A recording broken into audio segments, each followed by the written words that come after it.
Okay, well my son, he's now just turned 11, so he's kind of at that transition between primary school and secondary school.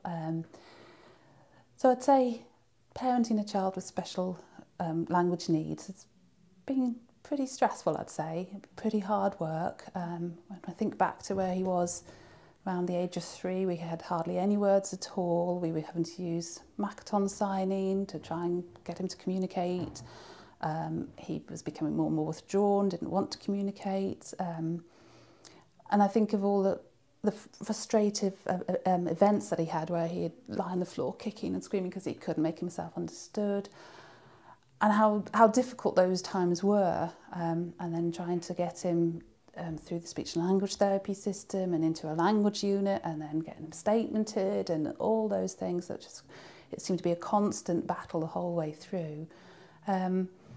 And then even when he was at the language unit, there's always, extra things that you had to do. On top, he'd go to the language unit in the morning and then back to main school in the afternoon. And then to begin with, he wasn't getting supported in the afternoon. So then we had to go through getting more support for him in the afternoon. And when I think about it, it's a long, stressful journey, actually. And we're at that stage, as I say now, where we're doing the same thing again, trying to get him into secondary school, where we've looked at different schools options for him.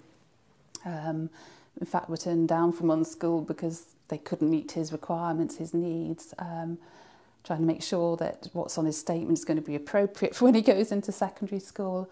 So really, a long, hard, stressful job, really. And then on top of all of those things, I suppose, us as parents having to learn the Makaton sign language, learning what we can about his particular condition, reading around, going on courses, all those sorts of things, which when you've also got 2 other children in the family and you're both working, and it's been hard work. It has been really hard work, but he's come an awful long way, and I think back to where he was and where he is now, and it's quite a traumatic journey, but he's moved in definitely the right direction, sure.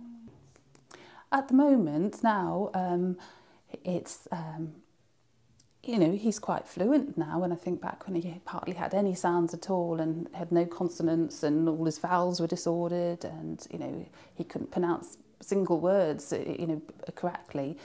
Now we do get those words. He does make sentences. Okay, it's jumbled sometimes, and sometimes even now we can't quite work out what he's saying or asking. But we've dropped the Makaton. That's been fine now, and he's developing into he's hitting puberty, I suppose. 11, 12.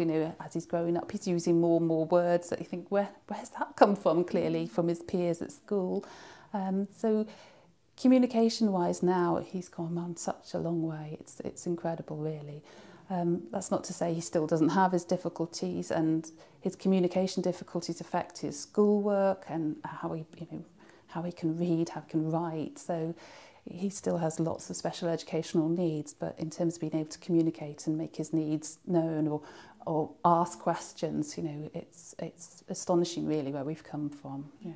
Well, one of his problems he has is fine motor skills problems, so an awful lot of work went into his handwriting, and that is looking really good now. But spelling, reading, it's been a lot of work involved in those sort of basic activities, really. He has a statement of special needs. He has full-time one-to-one support. He gets input from specialist teacher and speech and language therapy. And without those, he just couldn't function at school. I have to say the support that's in place now has been absolutely fantastic, and we've seen some really good changes with him. But reading-wise, his younger brother is a better reader than he is at the age of 7, and James is 11. So although James's reading has improved an awful lot, we've still, it's not where it should be for his age, which I think probably does affect his self-esteem within the school. But I think the school have coped with it incredibly well. They look after him in that respect, and there's a small group of children with same sort of reading issues, I suppose, that they're all looked after in the same way. So he's got a group to associate with, and isn't exposed as he might have been to, you know, the abilities of the other children. He's protected from it in some way, I suppose. But in terms of accessing the curriculum, then obviously things are very hard for him in that respect. So sometimes he won't get the homework that other children get. He'll get something different. And the standard that they'll accept from him is completely different to what they might accept from other children. So, but you know, as long as he's happy and he's progressing, that's what we want. You know, we're not expecting him to come out as Einstein. You know, that's not what it's about. It's about his confidence and his happiness and the fact that he is still progressing, and that's all we ask for. As I say, I think working with him in a group of children and not isolating him, not taking him off with his one-to-one and just separating him from the rest of the class. I think being part of the class, activities where he can excel at, so he gets picked for the swimming galas and things like that, where he can show off and, you know, not show off, but not be the bottom of the class. I was very pleased with the school. He's been going to Beavers and then Cubs up until he was 11. And in Cubs, he got the Silver Award, which is the award you get when you've got your 6 out of the 7 challenge badges. And I just wrote that in his homeschool diary that he'd got this Silver Award. And I was delighted that the diary came back, and they'd said it at an assembly, and they'd made a special case of James. They'd put him on the stage, and everybody had clapped him. And I just thought that was so nice that they did that, because it was praising where he could be praised, I think, and not focusing on all the things that he can't do. So yeah. I was really pleased with that. That's really important, yeah. I'm not sure. I mean, I think it's always important to play to the child's strengths and their likes. And so my son is particularly interested in animals and fossils and outer space. And so where the subjects have been on those topics, you know, he's been fully engrossed and absolutely adored it and really enjoyed himself. So I think if we can find what the child likes and tailor some of the activities around that, I think that's really beneficial for them. I think just go with the child's particular strengths and their particular needs. And I mean, I can't fault the support that we've had through the school. The one-to-one support and the specialist teacher support has been really important. And I just wish that could continue into secondary school. And I'm not sure that, you know, it's another ball game. You know, come September, I don't know. You're starting from scratch again, so that's quite daunting, really. So. If that could continue, and I know speech therapy input becomes less in secondary school as I understand it, and that's unfortunate, I think, because I think James still would benefit from quite intensive speech therapy in terms of his language now, not so much his speech production, but his language certainly. So yeah, at home, bless him, he tends to disappear into his own little world, I think, and it is very hard to keep him engaged. We have an older son who has his own issues, I guess. We have a younger son who at the moment's under assessment for Asperger's syndrome. So it's a juggling act with any set of children, but when they've all got their own sort of special needs or problems, I suppose it becomes even harder to deal with. And without real effort, James will disappear into his own little world. We try to sit down as a family for meal times, but we find that James is always the first one to finish, and then he's tried to disappear, and you have to call him back to the table and say, no, we want to have a discussion. But it's much harder for him to engage with everybody else. As I say, he's interested in things like outer space, so he'll ask questions, and you think you've understood what he's asked, but then you haven't, so then that becomes a problem because you haven't quite understood what he's saying. Or he asks you questions, you've got no idea the answer is. And by the time you've gone to the book to look it up or whatever, you know, he's gone off and done something else. So having said that, he is very resilient. He's a smiley young man.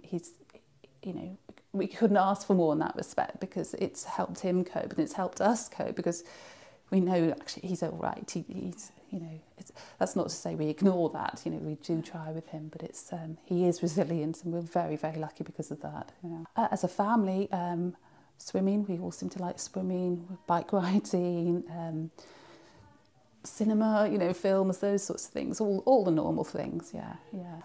He does have friends. He has a little clique of friends, as I say, that tend to be the kids that he works with, and they get on very well, I think, and they, you see them coming out of school and they're a little clique, as they say, and they've got their little banter going on, and you know, it's really nice to see, and the other kids come to his birthday parties and those sorts of things, so it's nice that he's got that. It really is nice. It's hard to answer, really. I guess you just find your own way and find what works along with dealing with the other kids and all the other issues that you have going on at home.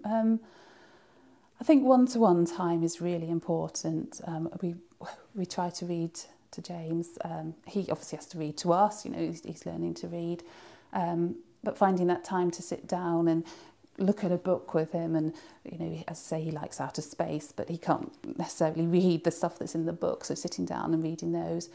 Again, finding his interest, so dinosaurs is another topic. So we've got this one particular book that chunks out the dinosaur names, which, as you know, can be quite complicated, and sitting down with him, and then he has learned loads of the dinosaurs' names, so it's those sorts of things, really. Cooking with him as well, you know, just trying to teach him other skills that don't rely necessarily on being able to talk fluently and those sorts of things. So giving him other outlets, I suppose. Other parents, I always say, if anybody comes to me and they say they're worried about their kids, I point them in the direction of Afasic Cymru, and I'm not joking, that is the absolute truth. I do that, and I'm always writing down the website, because it was Afasic Cymru that, you know, gave us the best support when we were going through what is James, you know, what's his diagnosis, what should we be doing. We phoned up and we had, I don't know who the lady was I spoke to, but it was like a godsend, and it was loads of information about disability living allowance that I didn't know about, and all these other things, other areas we could look at, the information sheets, you know, it was really, really useful stuff. So I always go straight to this, saying, look at the Afasic website, give them a call, you know, they're brilliant, and definitely have given us a lot of support. The courses they run, I try and go on every one that I can go on, and it's fantastic. And you know, I just wish the government and the NHS could do more, because you know, it shouldn't be down to charities for all these sorts of things, but we would be lost without the charity. We definitely would. I think the more knowledge you have about your child's condition, the more you can help them. So, you know, I tend to buy every book I can get my hands on, go on every course I can go on, read every website I can go on, and you know, the more, as I say, the more information you can get, the more you'll understand the difficulties your child's having, the behaviour your child's exhibiting because of those difficulties, and be more clued up about how to help them. I mean, some people don't like diagnoses and other people do. I personally do, because it helps you to understand your child's conditions. It helps you to explain it to somebody else. You can say it's such and such a condition, and if you look at this website or that information sheet, it explains it. This is how it affects my child. Hopes are that he'll find something to do in life that will fulfill him, that will be useful and productive. As I say, I don't expect him to be an Einstein or go to university or any of those sorts of things. I just want him to find a role in life that he'll be happy with, that, you know, he'll find somebody to share his life with. My fears are that, that might not happen. I don't know. My husband and I often talk about how long we'll be having the children at home with us, and that's not that we don't want them at home, but that's not what you expect when you have a child. That you expect at some point they're going to move on, and I'm not sure what will happen with James. I must admit, you know, who knows? But I know lots of parents these days find their children still at home because of costs and things. But it is a worry in that respect. where he'll be in 10 years' time, I just don't know. But as long as he's happy, as long as we're around to support him, or there are organisations there that can support him, then that's okay. It should be okay. You can't underestimate it. You can't. Everything I have ever read or done or seen suggests that early intervention is really, really important. But that's absolutely crucial. But the child doesn't stop needing support because they've reached secondary school or because they've finished school. It's there all the time, and you read the facts and the figures of people in prisons, people with mental health problems. It's frightening. It is really frightening. The support is needed all the way along. You can't just stop it because a child has reached a certain age, because their needs don't go away just because they reach that certain age. I think one of the things he probably does is boast a lot, or sort of pretend he's good at everything. So if it's a race, I'm better than they are. If it's, I don't know, computer game, I've got to such and such a level. I think deep down he knows it's not necessarily true, but it's something that he does, I think, perhaps to help his own self-esteem, help him to feel better.